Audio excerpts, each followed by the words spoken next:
Hi, I'm Kimberly Washburn, Curator of Education at the Florence County Museum. Welcome to April's Family Day at Home. Today, we're going to be working together to create a beautiful clay dish using nature that you find around your home. So, let's get started. The first thing you're going to need to do is gather a few things from your Family Day at Home kit. You're going to need your bag with a ball of clay, your paper bowl, a leaf or a plant that you can find outside. I like to choose a leaf that's kind of large and that has lots and lots of texture on it, so I can really feel the texture of the veins.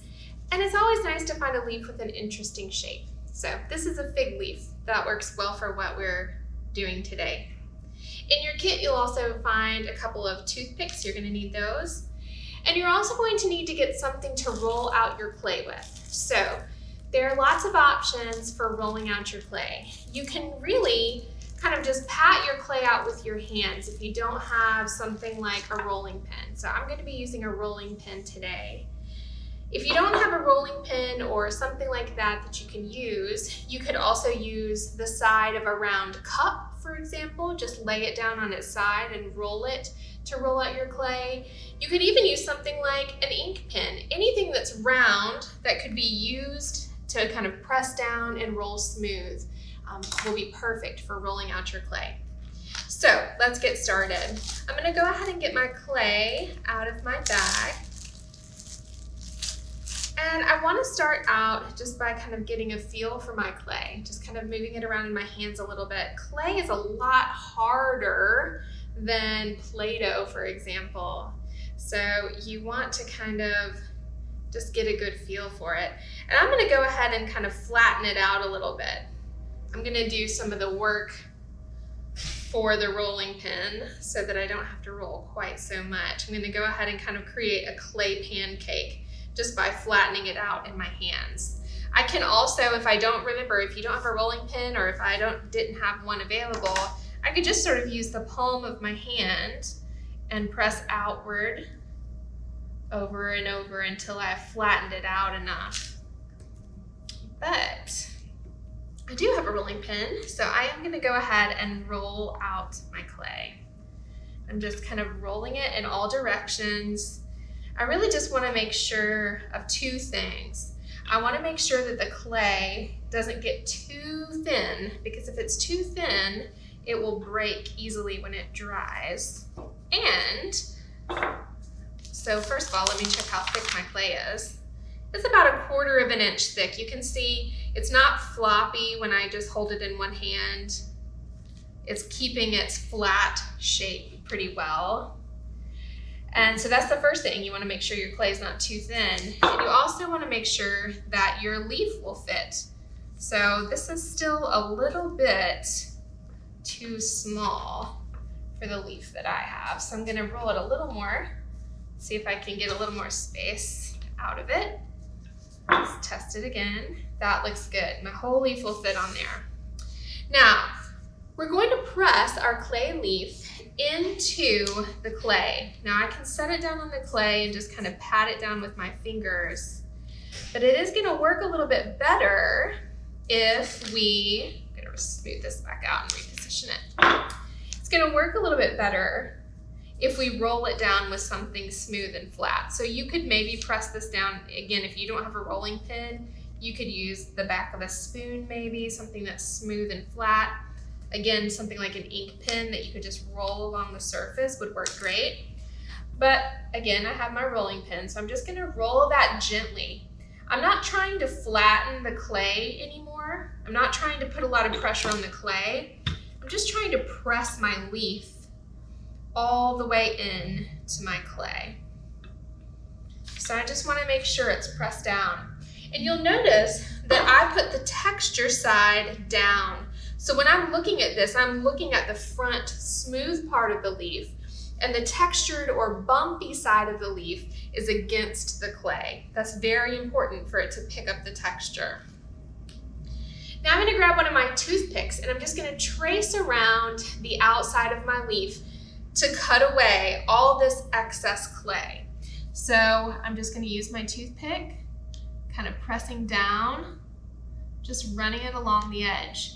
Now, if your clay is really thick and it feels almost like your toothpick might break if you press too hard, you can always go around it lightly one time and then go back around it a second time and press all the way down to the table. The reason we've given you 2 toothpicks is just in case one breaks. So you can also kind of test it by peeling it away as you go to make sure that the clay has let go. And you can also just kind of cut those pieces off, just like that. So we're just cutting away all of the outside border edges from around the outside of our leaf. Okay, now that we have cut along all the edges of our leaf with the toothpick, we're ready to sort of smooth out the edges and remove the leaf from the surface.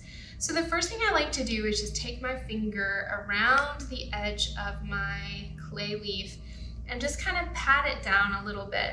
You may have some sort of sharp edges from your toothpick, and get my extra out of the way here.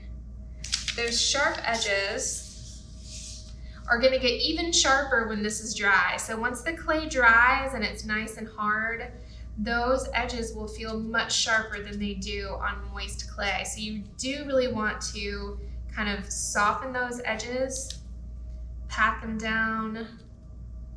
If you have any little clay goobers that are kind of sticking up off the edges, you can get rid of those. I also like to do the same thing on the back of the clay with my finger. So I just kind of, same thing, smooth out any rough edges that you might have. I like to just do this by patting. There's really no need to add water to the clay at this point. If you did, you would just want to use a tiny bit of water on your finger to kind of smooth this edge out. I also want to share with you about the stem of your plant. You can see that my fig leaf has sort of a thin stem. And those really thin pieces of clay, like we have right here, that you can see if I pull this up, are very likely to break. They're very weak and it's hard not to break them.